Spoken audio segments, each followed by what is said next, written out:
한국에 있으면서 지난 26년을 돌아봤습니다. 제가 1996년에 파리에 도착을 했는데 96년 3월에 왔습니다. 금방 26년이 흘렀어요. 파리에 와서 제가 얻은 것이 무엇일까?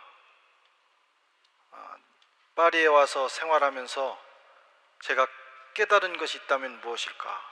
이런저런 바쁜 중에도 그런 생각을 하게 됐는데, 첫째는 이 프랑스 그리고 유럽이 21세기에 대단히 중요한 선교 현장이다 하는 것을 깨달았습니다. 제가 처음 프랑스에 올 때 교단 파송 선교사로 교단에서 파송을 하면서도 저를 뽑는 분들도 그렇고 보내는 분들도 무슨 프랑스가 유럽이 선교지인가, 특별히 프랑스 파리는 세계인들의 로망이죠. 한 번만이라도 들렀다 가고 싶어하는 곳. 사실 저조차도 그런 생각을 했습니다. 정말 여기가 선교지일까? 총회에서 또 교회에서 가라고 해서 가지만 선교사로서 프랑스에 살 수 있는 일이 있을까 하는 고민을 했는데, 26년을 보내고 지금 제가 얻은 확신은 프랑스는, 그리고 유럽은 21세기에 가장 중요한 선교 현장이다 하는 겁니다. 그래서 선교학계에서도 이제는 21세기의 새로운 선교 필드로서 이 유럽을 인정하고 유럽 선교에 관심을 갖기 시작했습니다. 그것이 제가 이제 프랑스에 와서 깨달은 것이고, 또 하나는 위그노를 발견하게 된 것입니다. 위그노. 프랑스의 역사 속에 감추어져 있던 보물이 하나가 있는데 그것이 바로 위그노다 하는 거예요. 여러분, 위그노가 뭔지 아시죠? 일부는 알고 일부는 모르는 것 같습니다. 위그노는 프랑스 개신교도들을 의미합니다. 어떤 분들은 요즘 새로운 빵이 하나가 생겼나? 마들렌, 크로아상 다음에 위그노라는 빵이 생겼구나, 이렇게 생각하는 사람도 한 3명 있는 것 같아요. 우리가 프랑스에 살면서도 위그노를 모르는 경우가 있습니다. 그런데 제가 여기서 이제 지내면서 이 땅은 위그노의 땅이구나 하는 그 사실을 알게 되었고, 저는 이제 한국 사람으로, 한국 목사로, 또 한국인 선교사로서 이제 고향, 우리 조국 교회를 위해서, 제가 조국 교회 그렇게 표현을 쓰니까 어떤 분들은 그 이북 사람들이 쓰는 용어야요 그러더라고. 저한테는 조국입니다. 우리나라가. 그런 조국을 위해서 내가 할 수 있는 선물이 무엇일까? 그것은 바로 이 위그노에 대해서 한국사에 알려주고 한국 교회에 전달해 주는 것이 굉장히 좋은 선물이다. 왜냐하면 제가 발견한 보물이기 때문에 그렇습니다. 특별히 포스트 코로나 이후에 이제 사회뿐만 아니라 한국 교회도 엄청난 변화를 겪게 될 거예요. 우리도 마찬가지입니다. 그 포스트 코로나의 그 시대에 우리가 신앙을 회복하고 교회가 다시 한번 부흥할 수 있는 그 열쇠가 저는 이 위그노의 역사에 있다고 본 거예요. 그래서 이번에 이제 한국에 가서 그동안 준비해 놓은 책을 출간하게 됐습니다. 그 책을 제목을 위그노처럼 이라고 제목을 지었어요. 위그노처럼. 왜 저렇게 했냐면, 위그노처럼 한번 살아보자. 우리가 위그노처럼 사는 운동을 하면 코로나 이후에 우리 신앙과 한국교회는 다시 한번 회복의 거룩한 역사를 경험할 수 있을 것이다. 그렇게 생각해서 제목을 위그노처럼이라고 했습니다. 여러분, 종교개혁은 16세기에 일어났어요. 이 종교개혁이 일어날 때 역사는 어떤 패턴을 가지고 있는데 14세기에 패스트가 왔어요. 그래서 유럽이 초토화됐습니다. 그리고 15세기에 르네상스가 와요. 16세기에 종교개혁이 옵니다. 어떤 흐름이 있어요. 지금 우리가 1세기 간격으로 오는 것은 아니지만 오늘날 우리가 겪고 있는 이 팬데믹은 마치 패스트와 같습니다. 세상을 완전히, 세상 시스템을 완전히 바꿔놓을 수 있는 사건입니다. 그래서 이 팬데믹 후에 곧바로 세상은 새로운 시대를 맞이하게 됩니다. 르네상스가, 중세가 무너지고 르네상스가 온 것처럼 새로운 시대가 와요. 우리는 4차 산업혁명을 얘기했어요. 그런데 벌써 4차 산업혁명을 넘어서 또 다른 세계 5차 산업혁명으로 넘어가는 우리가 문턱에 있습니다. 앞으로 어떤 일이 일어날지 모르죠. 그리고 신앙에도 새로운 변혁기가 온다 하는 것입니다. 그래서 이것을 잘 역사의 패턴을 읽고 준비하지 않으면 도태되게 되고, 잘 준비한 사람들은 새로운 시대를 멋지게 맞이할 수가 있게 됩니다. 그러나 여러분, 세상이 바뀌어도 변하지 않는 어떤 원리는 존재하는 거예요. 변하지 않는 원리. 그것을 발견하고 붙들 때, 새로운 시대가 올 때 우리가 그 시대를 헤쳐나가면서 시대를 선도할 수 있는 능력을 갖추게 되는 것입니다. 그것을 저는 위그노의 역사에서 보게 되었습니다. 여러분, 이 종교개혁 시대는 복음을 몰랐던 시대예요. 성경을 일반 성도들이 못 읽었습니다. 교회가 그것을 비밀에 감추어뒀어요. 자기들이 가르치는 대로만 믿게 했어요. 그리고 그 가르침이 왜곡됐어요. 복음을 몰랐어요. 복음이 뭡니까? 하나님이 우리를 사랑하셔서 아들을 보내셨다. 그분이 십자가에 죽으시고 부활하심으로 우리를 구원하셨다. 그것을 믿는 자마다 구원을 받는다. 구원은 오직 은혜다. 이게 복음인데 중세 교회는 그걸 가르치지 않았어요. 그리고 자신들이 제공해주는 그 어떤 것을 대가를 받고 사도록 했습니다. 그 중에 하나가 면죄부잖아요. 루터가 어느 날 성경을 읽다가 복음을 발견합니다. 오직 의인은 믿음으로 말미암아 산다. 은혜로 산다는 얘기예요. 우리의 구원은 오직 예수 그리스도를 믿는 믿음으로 온다는 사실을 발견했어요. 그리고 역사가 열렸어요. 새로운 시대가 열린 거예요. 어둠의 시대가 지나가고 빛의 시대가 온 거예요. 그런데 오늘날 우리는 복음을 잘 알고 있습니다. 성경도 읽을 수 있고 복음에 대해서도 너무나 잘 알고 있어요. 그러면 이 시대의 문제가 뭐냐? 이 시대의 문제는 복음대로 우리가 살지 못한다는 거예요. 복음을 몰라서가 아니라 복음대로 살지 못하는 것이 우리의 문제다. 위그노는 어떤 사람들이에요? 자기들이 발견한 그 복음대로 살기 위해서 자신들의 운명을 걸고 인생을 걸고 생명을 걸었던 사람들.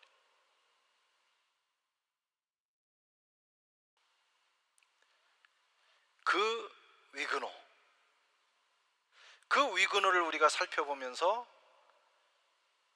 그들의 신앙, 그들이 붙들었던 것들을 우리가 붙들 때 우리는 새로운 시대의 주인공이 될 수 있다는 것입니다. 그래서 이제 그런 의미에서, 그런 의미를 담아서 이번에 사실 가서 이렇게 책을 출간하게 됐어요. 아직 우리 교회에는 오지 않았는데 위그노처럼, 위그노에게 배우는 10가지 교훈.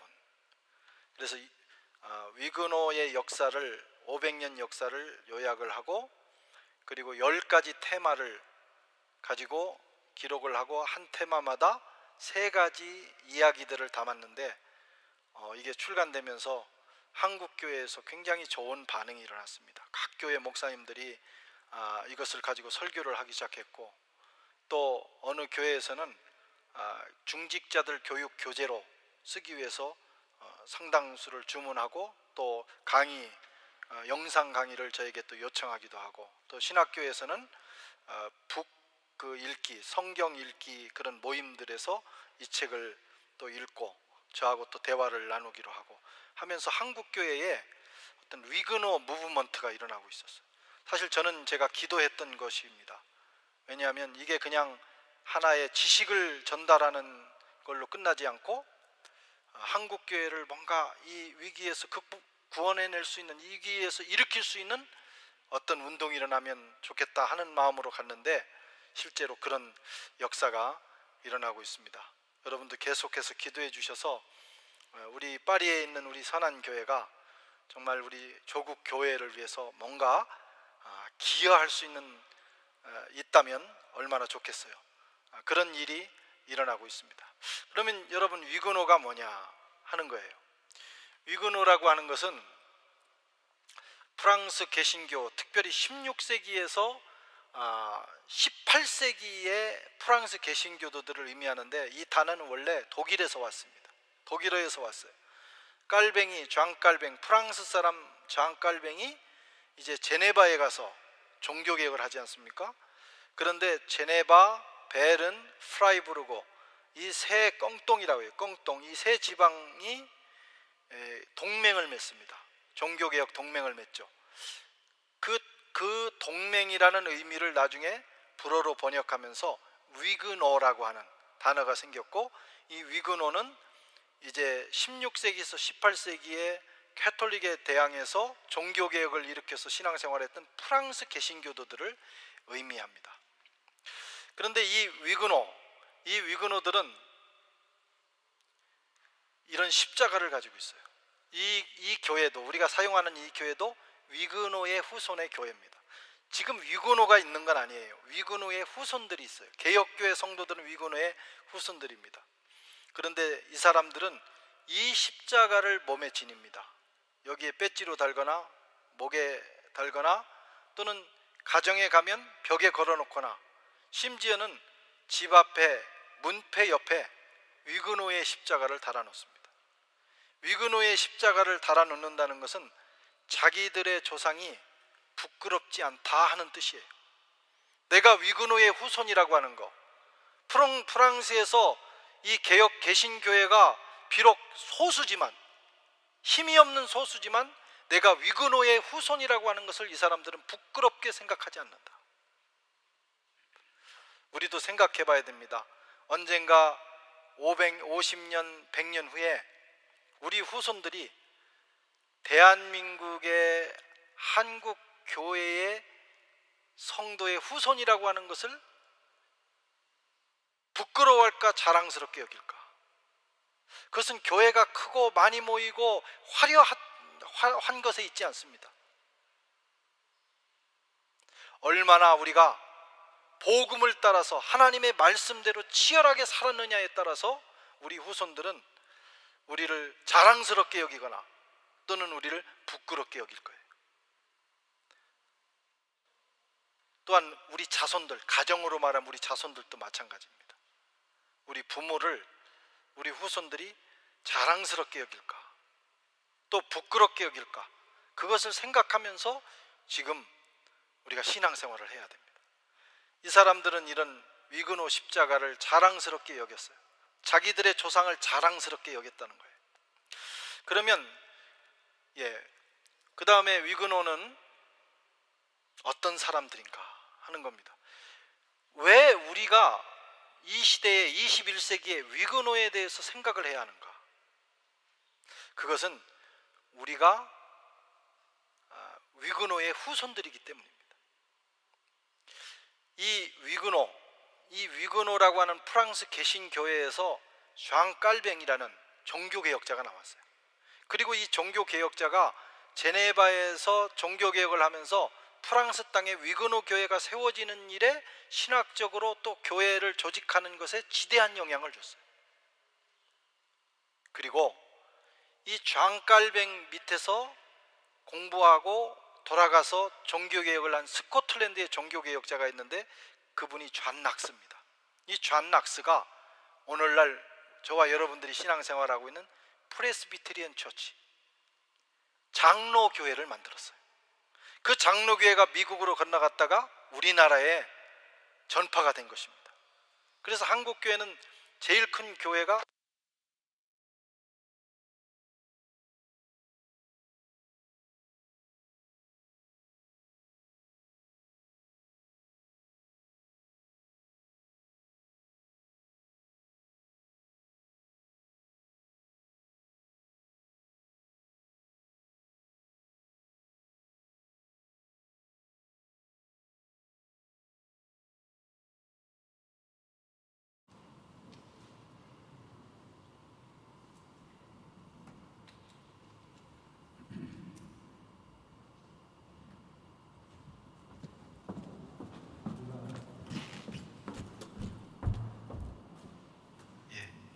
우리가 이런 엄청난 팬데믹도 겪는 사람인데 뭐 이 배터리 하나 닳았다고 당황할 수는 없죠. 자, 그래서 2009년 존 깔뱅 탄생 500주년 행사를 이 교회에서 대대적으로 했고 교단적으로 한 거예요. 그때 우리 교회도 외국인 교회로서는 유일하게 참여를 했는데 그때 기념 주화를 하나 만들었습니다. 전면에는 존 깔뱅의 초상화를 넣고 뒤쪽에는 지도를 넣는데 지도를 프랑스와 제일 왼쪽에는 프랑스, 제일 오른쪽에는 한국을 넣었어요. 의도적으로 그랬다고 이 프랑스와 끌라베 올리 목사님한테 들었어요. 이유가 뭐냐면 프랑스에서 시작된 개혁교회가, 이 위그노 교회가 21세기에 한국에서 찬란하게 꽃피었다 하는 의미를 담은 것입니다. 우리가 어떤 사람들이냐, 장로교인, 한국 개신교인들이지만 뿌리를 찾아 올라가면 위그노의 후손들인 거예요. 우리가 지금 위그노의 땅에서 위그노의 후손들이 예배드리는 그 현장에서 예배를 드리고 있습니다.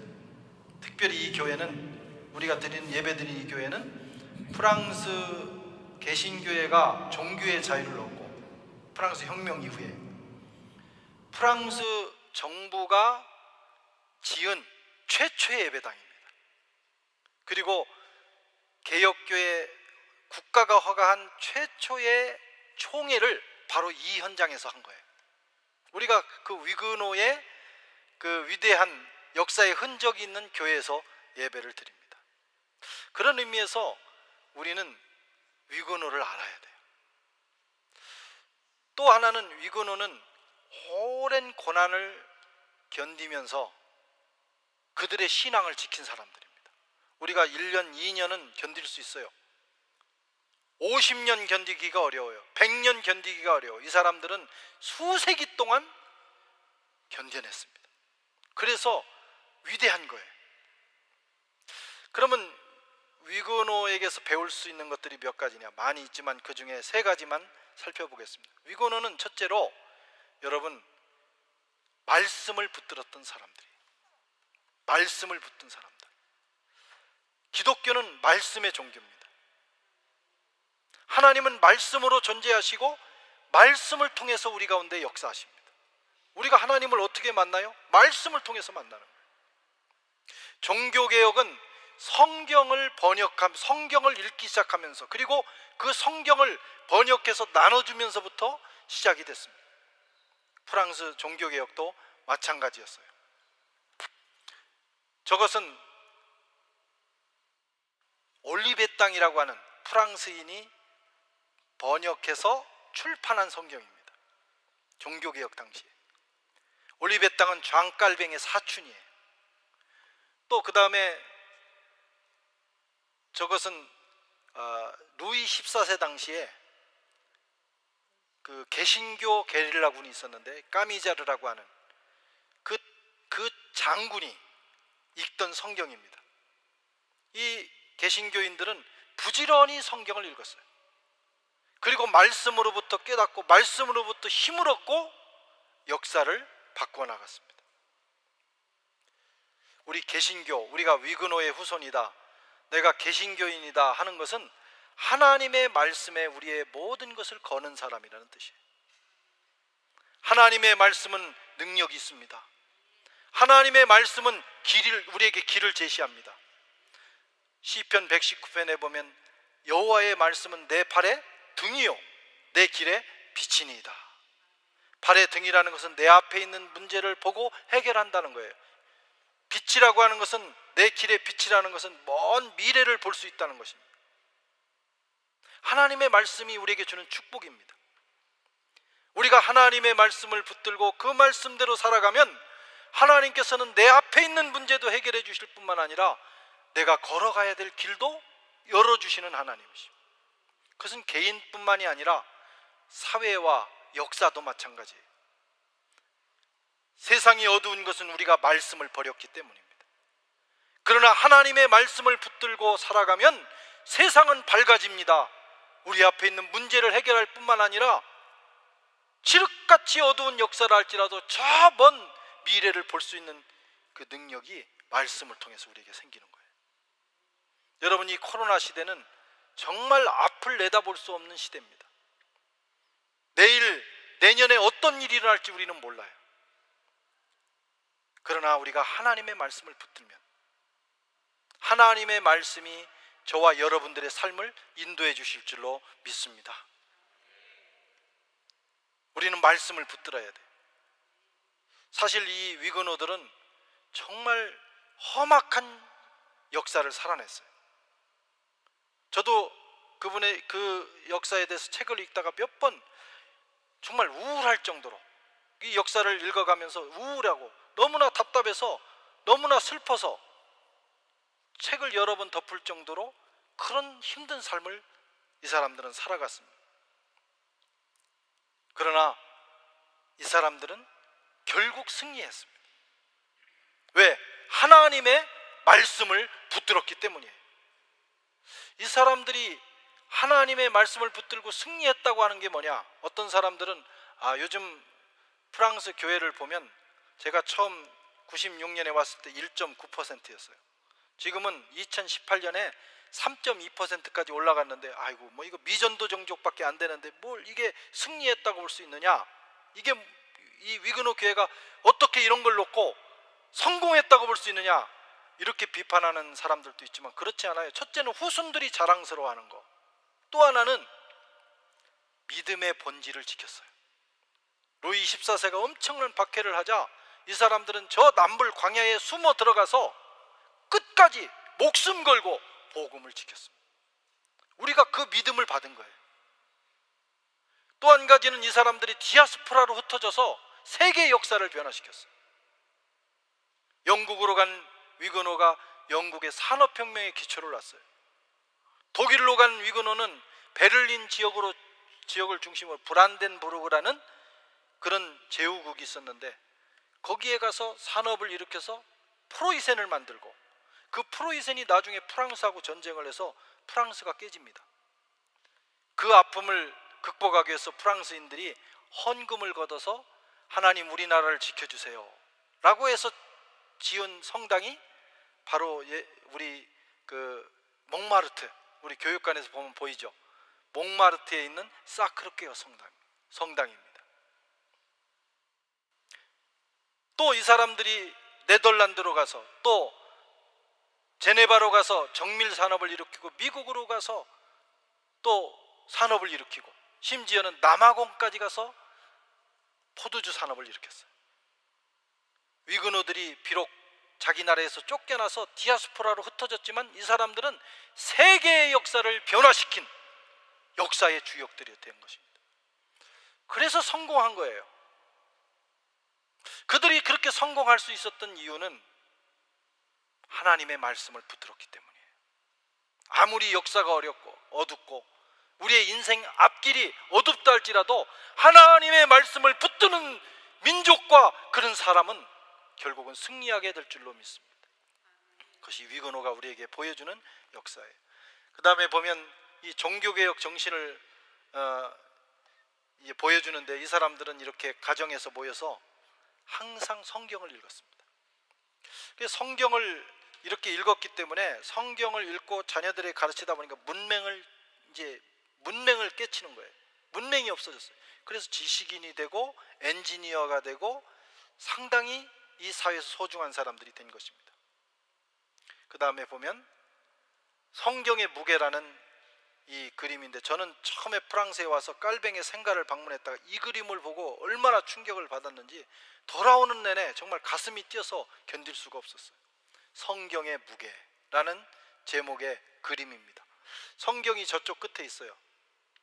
그리고 이쪽 반대쪽 저울에는 온갖 종교 지도자, 심지어는 마귀까지 매달려 있어요. 그러나 성경이 까딱하지 않습니다. 성경의 가치, 성경의 무게는 세상의 모든 것을 다 합쳐도 이기지 못한다. 성경이 최고다. 하나님의 말씀이 최고다. 솔라 스크립투라, 오직 성경이다 하는 것을 보여줍니다. 이게 위그노의 정신이고 개신교도의 정신이에요. 그리고 저와 여러분들의 정신이어야 합니다. 위그노는 말씀을 붙든 사람들. 또 위그노는 어떤 사람들이었을까요? 이 사람들은 예배에 생명을 걸었습니다. 예배는 모든 성도의 최고의 신앙의 최고의 클라이막스예요. 하나님이 우리를 지으신 것도 예배를 위해서 지었어요. 이스라엘 백성들을 구원하신 것도 내 백성이 광야에서 나를 섬기리라, 예배하리라, 그런 뜻이에요. 우리가 천국에 가서 하는 일은 하나님을 예배하는 거예요.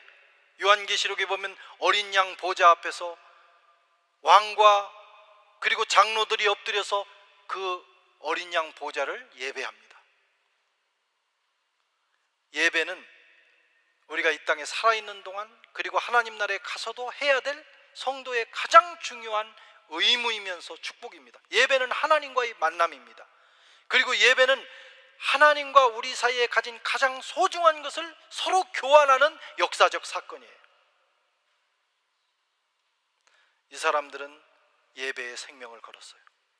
사실 말씀을 읽고 그 말씀을 내가 받아들였다고 해서 생명의 위협을 당하지는 않습니다. 위그노들이 마찬가지예요. 자기가 혼자 마음으로 믿었다고 해서 정부 그 왕국 군대나 또는 캐톨릭군이 자기들을 죽이지는 않습니다. 예배는 뭐냐? 그 마음속에 믿은 그 신앙을 따라서 그 하나님을 표현하는 거예요. 자기 신앙을 표현하는 거예요.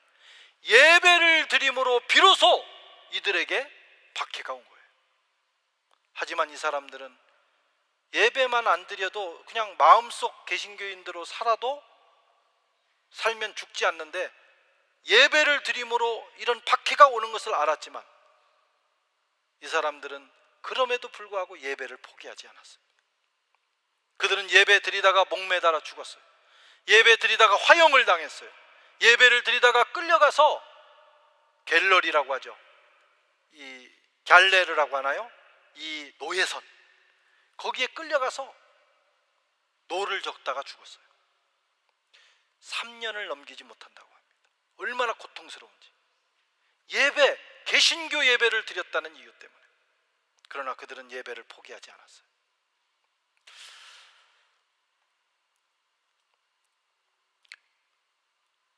지금 우리는 예배의 위기를 경험하고 있어요. 정말 오늘 우리는 예배에 이렇게 많이 모일 수 있잖아요. 한국교회 그 기간에도 제가 여러 개 집회를 했는데 3,000명, 4,000명 모일 수 있는 예배당에 19명이 들어와 있어요.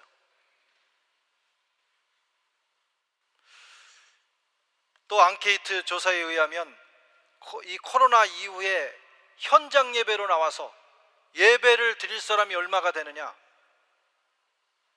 많지 않아요. 50% 이하예요. 우리 영적 최대 위기는 예배의 위기입니다. 그리스도인의 최고의 사명이 예배인데 이 코로나 때문에 우리는 예배의 위기를 겪고 있어요. 물론 현장에서도 드리고 온라인에서도 드립니다. 온라인의 예배도 하나님이 받으신다고 봐요. 그러나 그것은 비상시국에 드리는 거예요. 코로나가 끝난 다음에는 현장으로 나와 예배해야 합니다. 근데 많은 사람들이 그냥 온라인으로 드리기를 원해요. 심각한 위기입니다. 사실 예배는 드리는 거잖아요.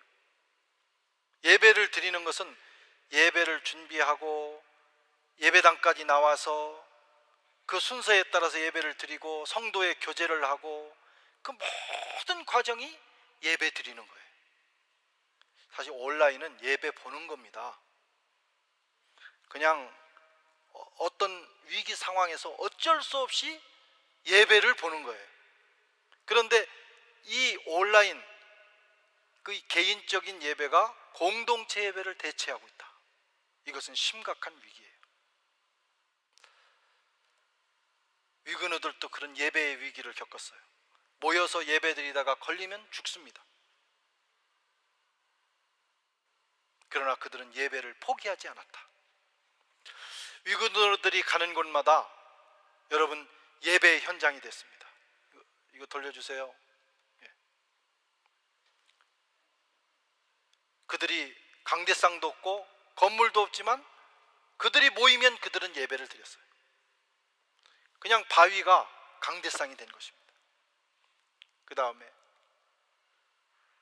광야 예배, 이건 유명한 그림이에요. 남불 광야에 가서 이렇게 예배를 드리는데 이 공격을 받습니다. 언제 공격을 받을지 몰라요. 그래서 제일 꼭대기에 보면 우산을 쓴 사람들이 나와요. 이건 뭐냐면 아직 위험하지 않다, 아직 왕국의 군대나 캐톨릭군이 오지 않는다고 하는 표시예요.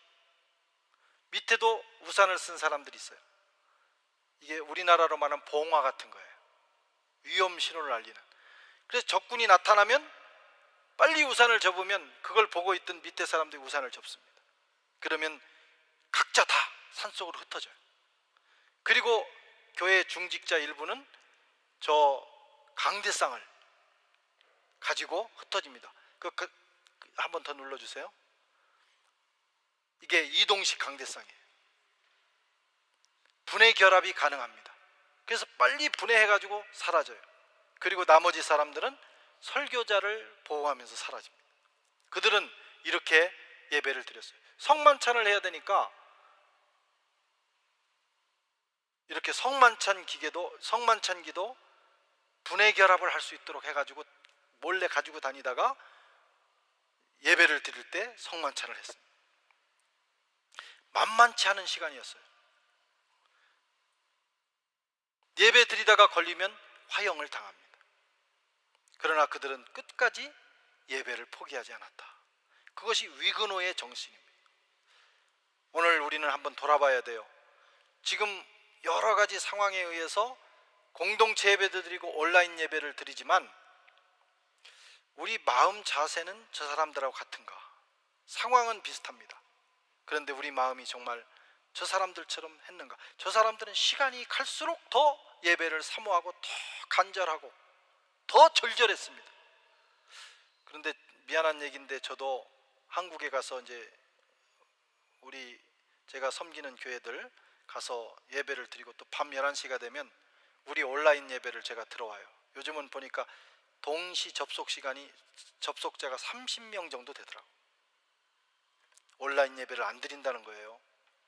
그리고 사실 그렇게 드려보니까 예배당에 나와서 드리는 것만큼의 자세가 나오지 않아. 목사인 저도 마음이 흐트러질 수 있는데 만약에 우리 교우들이 지금 1년 반 동안 정말 현장 예배처럼 그런 자세로 온라인 예배를 드렸다, 그 사람은 정말 큰 상을 줘야 되겠다, 대단한 일이다, 그렇게 생각을 했어요. 이 코로나 이후에 지금 우리는 예배가 많이 자유로워졌잖아요. 여러분 현장으로 나오기를 힘쓰셔야 해요. 그걸 우리가 포기하면 나중에 큰 어려움을 당합니다. 그 다음에 이 위근호들은 불의와 비진리에 저항했던 사람들. 이 저항이라는 단어는 굉장히 네거티브한 면도 있지만 이때의 이 저항이라는 단어는 굉장히 긍정적인 단어입니다. 저항. 불의와 비진리에 이 사람들은 저항했어요. 넘겨주세요. 자, 저기 이제 책 표지에 제가 저걸 넣었는데 저건 위근호 신앙을 표현하는 중요한 그림입니다. 깔뱅의 제자이면서 후계자인 테오드르드 베자라고 하는 사람이 개신교 신앙을 변호하는 책을 쓰면서 저 그림을 사용했어요. 저건 망치와 모루라고 하는 그림인데, 망치 그리고 모루라고 하는 것은 쇠로 돼 있어 가지고 그 철을 연단하는 것입니다. 거기다가 뭐 칼이라든가 기타 그런 것들을 넣고 두들기면 두들기는 곳이거든요. 그런데 거기 위에 놓여 있는 돌멩이 같은 걸 자세히 보면 사람 모양이 있어요. 그 사람은 박해받는 위근호. 저 세 사람은 박해하는 자들, 피할 수 없는 박해 상황에 놓여 있는 위근호들입니다. 테오드르드 베자가 자기들의 상황을 이렇게 표현하면서 뭐라고 글을 썼느냐? 너희들은 망치질을 하면서 즐거워하지만 박해를 즐겁게 박해한다는 거예요. 신나서 박해를 한다 이거예요. 그러나 너희들의 망치만 달아질 뿐이다. 여러분, 얼마나 위대한 선언이에요. 박해자들이 끝없이 자기들을 박해한다 할지라도 우리들은 무너지지 않는다. 박해하는 너희들의 박해 망치만 달아질 뿐이다. 박해에 대한 불굴의 의지, 비진리를 강요하는 권력에 대한 저항, 이 사상을 담고 있는 거예요. 개신교는 저항이라고 하는 스피릿이 있어요. 불의에 대해서, 비진리에 대해서 저항할 때 우리가 살아있는 것입니다. 그리스도인은 모든 면에서 온유해야 되고 모든 것을 받아들일 수 있는 넉넉함이 있어야 돼요. 그러나 비진리, 불의가 우리를 엄습해 올 때, 누군가가 그것을 강요할 때, 비신앙을 강요할 때, 분연이 일어나서 저항할 때, 여러분, 그게 그리스도인, 특별히 개신교인의 정신이에요. 위근호들은 저항했던 사람들이에요. 물론 무력으로도 저항했어요. 그게 까미자르라고 하는 게릴라 부대입니다. 굉장히 무서운 부대. 낮에는 일하다가 밤 되면 갑자기 게릴라 부대가 돼가지고 정부군을 공격하는 거예요. 그래서 남불 상당 지역을 차지했어요. 나중에는 루이 14세의 총사령관이 그 안에까지 와서 협상을 할 정도로 강력한 군대를 가졌어요. 그러나 길지는 못했습니다. 그러나 위근호들의 또 다른 저항은 뭐냐? 비폭력 저항이에요. 끝까지 견디는 거예요. 여러분, 그게 저항입니다. 신앙생활 못하게 해도 끝까지 견디는 거예요. 예배 못 드리게 해도 끝까지 예배 드리는 거예요. 그게 저항이에요. 그 저항 정신이 있어야 살아있는 신앙이 되는 것입니다. 이 위근호의 저항 정신은 이게 이제 까미자르라고 하는 게릴라 부대예요. 밤에는, 낮에는 일하다가 밤 되면 이런 모습으로 나타나는 거예요. 얼마나 무섭겠어요. 전쟁을 너무 잘했어요. 그 다음에 또 하나의 그 저항의 모델이 있는데 마리 뒤랑이라고 하는 여자입니다. 여러분, 그 바캉스 때 남프랑스를 방문하실 기회가 있으면 애귀목드라고 하는 지역을 꼭 가보세요. 그 성체는 정말 아름다운 성체예요. 그런데 그 성체 옆에 큰 탑이 하나가 있는데 그 탑이 뚜후드 꽁스턴스라고 하는 감옥입니다. 위근호들을 가둔 곳이에요. 한층은 여인들만 가뒀어요. 거기에서 마리 뒤랑이라고 하는 사람이 38년을 복역을 합니다. 제일 많이 한 사람은 41년이에요. 38년, 41년 동안 이 사람들이 믿음을 지켰어요. 마리 뒤랑은 위근호 가정의 딸이었어요. 오빠가 광약교회 목사였어요. 그 집에서 예배를 드리는데 예배 드리는 것을 참석했다가 어머니도 죽고 아버지도 죽고 오빠는 몽펠리에에서 이 교수형으로 죽습니다. 이 여인은 죽지는 않고 19살에 체포돼서 38년 동안 이 감옥 생활을 해요. 19살 꽃다운 나이에 체포된 거예요. 감옥에 간 거예요. 그동안 얼마나 많은 유혹이 있겠어요. 그 신앙만 부인하면, 내가 다시는 그런 예배 안 드리겠다 하면 살 수 있는데 이 여인은 끝까지 자기 신앙을 고수했어요. 그래서 지금도 프랑스 개신교인들은 이 여인을 너무너무 자랑스럽게 여겨요. 프랑스인의 자랑이에요. 그런 유혹이 올 때마다 이 여인은 이렇게 감옥에 가면 가운데 물을 끌어올리는 그런 두레박을 끌어올리는 그런 구멍이 있는데 그 옆에다가 글을 썼어요. 레지스테. 불어로 저항하라 그런 뜻입니다. 이게 거기에 있는 그 글 그대로 판을 떠온 거예요. 레지스테. 그것을 보면서 저항의 마음을 키웠어요. 끝까지 신앙을 지켰어요. 흔들리는 다른 제소자들의 마음을 붙들었어요. 이것이 여러분 위그노의 정신입니다. 그런데 거기서 끝난 것이 아니고 이 레지스테는 20세기에 제2차 세계대전이 일어났을 때 독일 나치가 프랑스를 점령하고 그리고 유대인들을 다 잡아갈 때 프랑스의 정규군이 아닌 게릴라군이 일어납니다. 그 게릴라군을 가리켜서 레지스탕스라고 그래요. 그 레지스탕스의 뿌리가 어디에 있느냐? 여기에 있는 겁니다. 레지스탕스의 역사적 근거를 여기서 제공하는 거예요. 그래서 레지스탕스 가운데는 개신교인이 많았고 남쪽에 있는 개신교도들은 그곳에 온 유대인들을 많이 숨겨줬습니다. 그런 역사에 기여를 한 거예요. 저항 정신이 있어야 돼요. 그냥 세상이 하라는 대로 무기력하게 끌려가면 우리는 개신교도가 아니에요.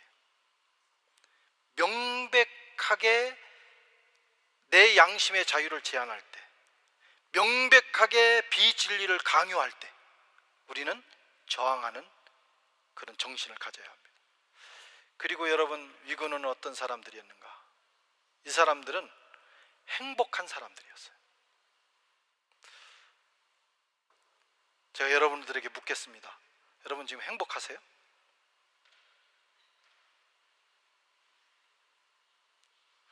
행복합니까? 개인적으로 물으면 굉장히 당황하는 사람들이 많습니다. 갑자기 행복하십니까? 그러면 당황한다. 여러분, 그리스도인은 행복한 사람들인 겁니다.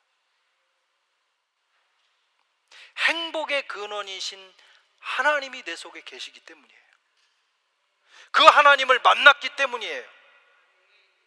모든 조건을 초월해서 행복할 수 있는 사람들이 그리스도인입니다. 위그노들은 수세기 동안 정말 입으로 담을 수 없는 고난의 길을 걸어갔지만 그 사람들은 그것을 불행하다고 생각하지 않았어요. 행복했어요. 여러분 오늘 교회 나오면서 행복하셨어요? 사는 게 행복하세요? 사는 게 행복하지 않으면 예수 잘못 믿는 거예요. 어떤 상황에서도 세상이 뺏을 수 없는 행복이 우리 속에 있어요. 그 행복의 근원이 우리 속에 있기 때문이에요. 하나님이 계시기 때문입니다. 가난할 때도 행복하고 많이 가졌을 때도 행복한 것입니다. 건강할 때도 행복하지만 건강을 잃었을 때도 우리는 행복해요. 환경 조건이 우리의 행복을 좌우하지 않습니다. 우리를 행복하게 하시는 이는 하나님이시기 때문이에요. 남불에 가면 뮤제 데제르라고 하는 그 광야 뮤지엄이 있어요. 꼭 그 남불에 가시면 니스 해변만 가지 말고 거기를 꼭 가보시기 바랍니다. 그 여러 방이 있는데 마지막 방에 들어가면 벽에 오늘 우리가 읽은 본문이 쓰여져 있어요. 의를 위하여 박해를 받는 자는 복이 있나니. 다른 말로 하면 의를 위하여 박해를 받는 자는 행복하나니. 그들은 역사의 결론을 그렇게 내렸어요. 행복하다. 내가 복음대로 살다가 복음을 위해서 살다가 주님을 사랑하다가 박해를 받으니 우리 인생은 행복하다. 여러분 행복하십니까? 우리는 행복해야 합니다. 마무리하겠습니다. 그 방에, 그 마지막 방에 가면 제가 책에도 넣었는데 이런 그림이 있어요. 어떤 무명 작가가 쓴 기도문을 거기에 이렇게 기록해 놨어요. 번역하면 이런 거예요. 주님, 나로 하여금 이렇게 해주세요. 끄이야, 나로 하여금 나를 채우고 있는 이 고리가 결혼 반지처럼 보이게 해주세요. 지금 이거 끌려서 가는 거예요. 보통 사람은 아유, 내 팔자가 뭐냐, 내 인생 저주받았다 생각할 텐데 위건어들은 그렇지 않다는 거예요. 그 끌려가는 그 착고를 주님과의 결혼 반지로 보게 하소서. 행복한 순간입니다. 결혼은 행복한 거 아니에요? 그죠? 또 그 다음에 이 체인, 자기를 끌고 가는 이 체인을 당신의 사랑의 사슬로 보게 하소서. 정말 감동적인 시라 제가 이것을 사진을 찍었어요. 우리가 어떤 상황을 맞이할지라도 이 코로나 이후에 여러 가지 어려운 일들이 더 있을 수도 있어요. 그럴지라도 우리 그리스도인은 그 모든 조건, 상황을 초월해서 주님 때문에 행복한 사람들이 되어야 됩니다. 바라기는 우리 파리 선한교회 우리 성도님, 저를 포함해서 저와 여러분들은 예수 때문에 주님 나라 갈 때까지 행복한, 나는 행복하다 이렇게 고백할 수 있는 성도들 되기를 주의 이름으로 축원합니다.